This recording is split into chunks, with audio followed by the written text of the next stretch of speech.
स्वागत है आपके अपने यूट्यूब चैनल ऋषभ क्लासेज में। अगर आप भी फर्स्ट और थर्ड सेमेस्टर के स्टूडेंट हैं जो कि एग्ज़ाम दे रखे हैं और आपको रिजल्ट का बेसब्री से इंतज़ार है, तो ये वीडियो आपके लिए ही होने वाली है। ठीक है, फर्स्ट ऑफ ऑल मैं बता देना चाहता हूँ कि इस वीडियो में मैं आपको क्लियर बताने वाला हूँ कि आपका रिजल्ट कब आने वाला है। और जो भी स्टूडेंट इस बार 2023 में एडमिशन लेना चाहते हैं और अभी तक उनको कॉलेज अलॉट नहीं हुआ है, उनके लिए भी वीडियो काफ़ी महत्वपूर्ण होने वाली है।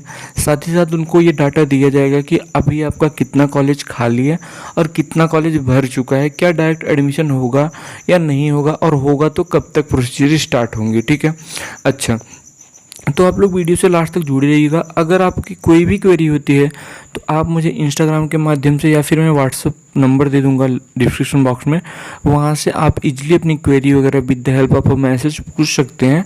ठीक है, तो सबसे पहले तो हम बात करते हैं आप लोग का रिजल्ट के बारे में। देखिए, रिजल्ट की अगर हम बात करें ना, तो जो भी स्टूडेंट फर्स्ट और थर्ड सेमेस्टर के स्टूडेंट जो कि 2022-24 के हैं, और थर्ड सेमेस्टर के एक स्टूडेंट जो है 21-23 के स्टूडेंट हैं। ठीक है, अब उनकी बहुत मन में, देखिए सबके मन में होती है, अगर आपने एग्ज़ाम दिया तो आपके मन में ये क्यूरियोसिटी जागती है कि हमारा रिजल्ट कब तक आएगा, हमने जो वहाँ पे लिख के आया, अपने कौशल को वहाँ पे, प्रतिभाओं को वहाँ पे दिखाया, तो उस प्रतिभा का परिणाम कब तक आने वाला है। ठीक है, तो जैसा कि आप लोग देखिए, आप लोग अवगत ही होंगे कि आप लोग का रिजल्ट जो है वो फर्स्ट सेमेस्टर और थर्ड सेमेस्टर का रिजल्ट जो है अक्टूबर के फर्स्ट वीक में आना सुनिश्चित हुआ था। ठीक है, काफ़ी सारे प्लेटफॉर्म के माध्यम से आपको सूचनाएं मिल चुकी होंगी, बट अभी ये चीज़ें देखो, अभी जो रिजल्ट आने का जो संभावना है ना, वो लगभग आपकी वही है कि फर्स्ट वीक में आपका रिजल्ट आ जाएगा।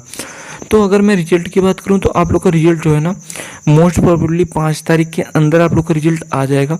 जहां तक सूचनाएं निकल के सामने आ रही हैं, देखिए 90% चांसेस हैं कि आपका रिजल्ट जो है कल, परसों या नरसों के डेट में कभी भी जारी हो सकता है। ठीक है, अनऑफिशियली बता रहा हूँ, ऑफिशियली अभी कोई नोटिस नहीं आया, बट भरोसा रखिए आप लोग का लगभग 90% से अधिक चांस है कि कल, परसों, नरसों के डेट में आपका रिजल्ट आ सकता है। अभी देखिए, डेट एकदम एग्जैक्ट फिक्स नहीं है, बट ये चीज़ें आप मान के चलिए कि 5 तारीख के अंदर आप लोग का रिजल्ट आ जाना एकदम कन्फर्म है। ठीक है, क्योंकि आपको फोर्थ सेमेस्टर का और सेकेंड सेमेस्टर का जो है एग्ज़ाम भी कंडक्ट कराना है पीएनबी को। तो उन चीज़ों को ध्यान में रख के आप लोग का रिजल्ट जो है वो फर्स्ट वीक में अक्टूबर के आना था, जो कि अभी कुछ निकल के आ रही हैं सूचनाएं कि 5 अक्टूबर के पहले तक आप लोग का रिजल्ट आ सकता है। ठीक है, और आप लोग का रिजल्ट, अगर मैं एग्ज़ाम की बात करूँ तो आप लोग फुल प्रिपेयर्ड रहिए, क्योंकि आप लोग का नवंबर के लास्ट वीक में या फिर अक्टूबर के फर्स्ट वीक में आपको एग्ज़ाम जो है देखने को मिल सकता है। खासकर ये एग्ज़ाम जल्दी इसलिए हो पा रहा है क्योंकि जो हमारे थर्ड सेमेस्टर के स्टूडेंट हैं, उनको फोर्थ सेमेस्टर का भी पेपर देना है, और उनका आगे की जो भावी वैकेंसी वगैरह है उनमें शामिल होना भी थोड़ा सा मतलब ये लग रहा है कि वो शामिल हो पाएंगे। ठीक है, तो इसको मद्देनजर रखते हुए पीएनपी भी हो सकता है थोड़ा सा तेज कार्य करे, और आप लोग का जो एग्ज़ाम हो वो नवंबर के लास्ट में या दिसंबर के फर्स्ट वीक में देखने को मिल जाए। तो उन्हीं सब की वजह से आप लोग का जो सेकेंड सेमेस्टर एग्ज़ाम है वो भी कंडक्ट कराना एकदम लगभग तय लग रहा है। तो आप लोग फुल प्रिपेयर रहिए, क्योंकि आप लोग के पास 1 महीने का टाइम बचा है, और डीएलएड के लिए 1 महीने का टाइम बहुत होता है। ठीक है, अच्छा, तो आप लोग की जो क्वेरी थी कि रिजल्ट से रिलेटेड, लगभग आप लोग की क्वेरी समाप्त हो चुकी होंगी, और आप कल परसों का वेट कर लीजिए। जैसे ही अगर कोई सूचना आज या कल सुबह निकल के आती है तो मैं आप लोग को तुरंत इन्फॉर्म कर दूंगा। ठीक है, अब थोड़ी सी हम बात करते हैं जो एडमिशन की प्रोसीजर पे। तो देखिए, यूपी डीएलएड के एडमिशन की प्रोसीजर पे अगर मैं बात करूँ तो यूपी डीएलएड में अभी तक कितना एडमिशन हुआ है। देखिए, एडमिशन की बात करें तो लगभग जिन भी स्टूडेंट ने 5,000 फ़ी जो आपका अलॉटमेंट फ़ी और कंफर्मेशन फ़ी दे के दाखिला लिया है, लगभग आप लोग का 90,000 के करीब जो सीटें हैं वो एडमिशन हो पाया है। 1.5 लाख सीटों पे काउंसलिंग हुआ था, आप लोग को पता होगा। 1.5 लाख सीटों पे 90,000 सीटों पे अभी काउंसलिंग हो पाया, एडमिशन हो पाया। तो आप अनुमान लगा सकते हैं कि लगभग 40,000 सीटें अभी भी फर्स्ट फेज की काउंसलिंग के बाद खाली रह चुकी हैं। तो जहाँ तक हर पिछले कई सालों का रिकॉर्ड है डीएलएड का कि सीटें नहीं भर पाई हैं, तो उम्मीद इन रिजल्ट को देख के लग रहा है कि इस बार भी सीटें भरने के आसार थोड़ा सा कम दिख रहे हैं। क्या होता है वो सेकंड फेज में आप लोग के सामने हो जाएगा, जो भी निकल के सामने आएगी। तो ये चीज़ें काफ़ी सुखप्रद होने वाली है जो स्टूडेंट चाहते थे कि वो डीएलएड में एडमिशन लें। क्योंकि देखिए, अगर आपका मकसद ही है कि आप भविष्य में प्राथमिक शिक्षक बनना चाहते हैं तो आपके लिए सबसे सेफ जोन है ना, वो क्या होने वाला है, यूपी डीएलएड होने वाला है, ये आपको पता होगा। और रही बात बीएड को शामिल करने की, तो बीएड के शामिल करने के पक्ष में ऐसा कोई नहीं है कि आप लोग का विरोध कर रहा है जो बीएड करके बैठे हैं, बट जो जिनका हक है उन हक के खिलाफ भी कोई बात नहीं कर सकता है। जैसे कि अगर आप नॉर्मल सी बात है, घर में मान लीजिए अगर आपके घर में कोई भी कुछ भी होता है तो बराबर का हिस्सा चाहिए होता है ना भाई।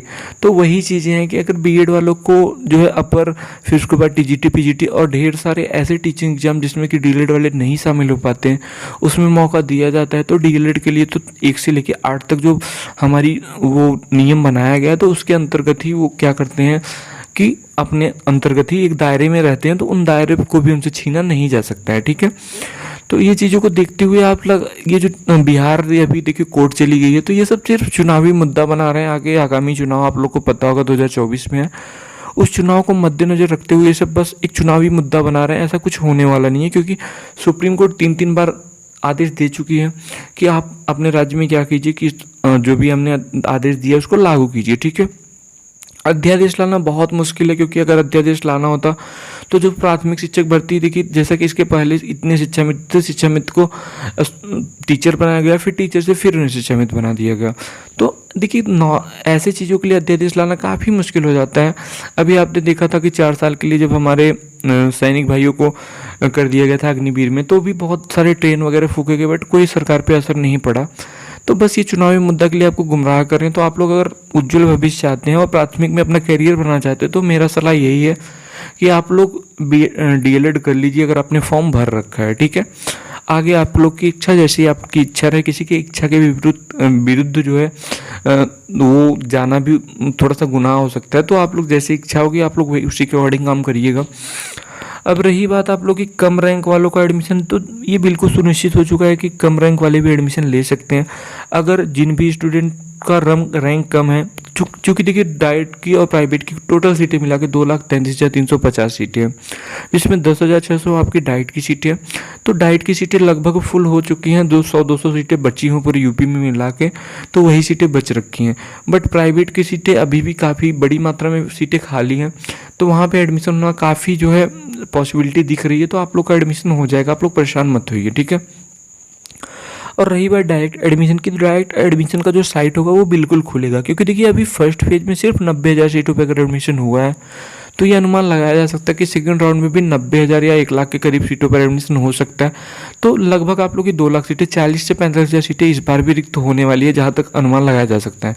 अगर उन स्टूडेंट ने रुचि नहीं जताई जिन्होंने फॉर्म मतलब कि कन्फर्मेशन फ़ी वगैरह दे रखा है, तो फिर वो चीज़ें खाली जाने वाली है, और मोस्ट प्रोबेबली लग रही है कि सीटें कुछ ना कुछ खाली जाएंगी। तो उस जब भी सीटें खाली जाती है तो डायरेक्ट एडमिशन का प्रोसीजर होता है, जैसे कि आप लोग को पता होगा। बट एक चीज़ आप लोग अनुमान लगा के चलिए कि डायरेक्ट एडमिशन में आपको डायरेक्ट नहीं मिलने वाला है, आपको प्राइवेट कॉलेज इजीली मिल जाएगा।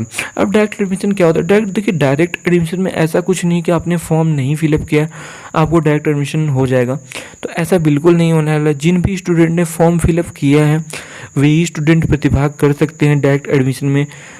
ये प्रतिभाग तब कर सकते हैं जब 2,33,350 सीटों में से कुछ सीटें रिक्त रह जाएं, तो वहाँ उस कंडीशन पे जो है पीएनपी डायरेक्ट एडमिशन का प्रोसीजर लाती है, ठीक है।